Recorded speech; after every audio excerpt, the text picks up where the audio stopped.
እንዴት አመሻችሁ ልጆች? እንኳን ደስ ያላችሁ። እንኳን ለዛሬ የዋቀን አበቃችሁ ላለው ደስ ይላል። ሶስቷ ወራት በጣም ደስ የሚል ቆይታ እንደነበረን ተስፋ አድርጋለሁ። ያው እኛም እንደ ወላጅ ከልጆቻችን ጋር እየተማርን ነበር።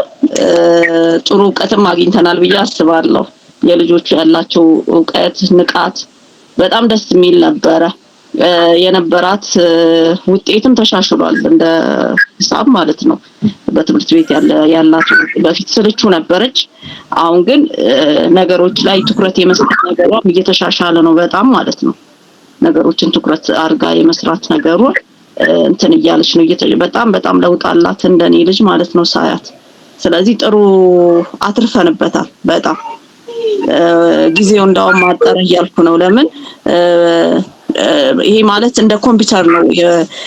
መያዝ ያስፈልጋል፣ አይምሮአችን ላይ መሸምደድ ያስፈልጋል ያሉትን ነገሮች። አሁን ሲቋረጥ ደግሞ እንዳይረሱት ያው የወላጅ ድጋፍ ያስፈልጋል ብዬ አስባለሁ። ለምን ሁልጊዜ እኛ ጥያቄ እያወጣን በአባከሱ እንደገና እንዲለማመዱ ማድረግ ያለብን ይመስለኛል። ለምን በቃችን 3 ወራን ተማሩ አበቃ የሚባል ነገር የለም። ለምን ቀጣይም መማር ያለባቸው እንደ ሌብላቸው ይኖራል። ያው ቀጣይ በሁለተኛ ክፍል ስገባ ይመስለኛል ማወቅ ያለባት ነገር ደግሞ እንደምታውቅ ተስፋ አደርጋለሁ። ግን አሁን ላይ ያወቀችውን ነገር ደግሞ መርሳት ያለባት አይመስለኝምና ያው እኔም በቻልኩት መጠን ስራዬ መስዋዕትነት አድርጌ ሰዓቱ ሲደርስ ገብቼ ከሷ እኩል ነው ስማር የነበረው። ለምን ቢያንስ እሷ የረሳችውን ነገር እኔ አስታውሳለሁ ማለት ነው።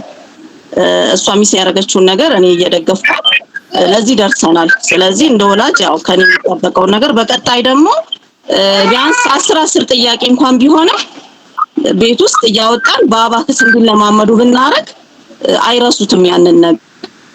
ስለዚህ ከትምህርታቸው በጎን ለጎን የአባከሱንም እንትን ጥያቄዎች እያወጣን እንደ ወላጅ ብንደግፋቸው የበለጠ ውጤታማ ይሆናሉ ብዬ አስባለሁና በጣም ደስ የሚሉ ልጆች ነበሩ። እነ ኑራ፣ እነ እስማኤል፣ ባሩክ፣ የማርያም በጣም ደስ የሚሉ በቃ እርስ በርስ ራሱ እንዴት እንደሚደጋገፉ በጣም ወዳቸው ልጆች ናቸው። በእውነት በቃ ልክ በአካል እንደማቃቸው ነው።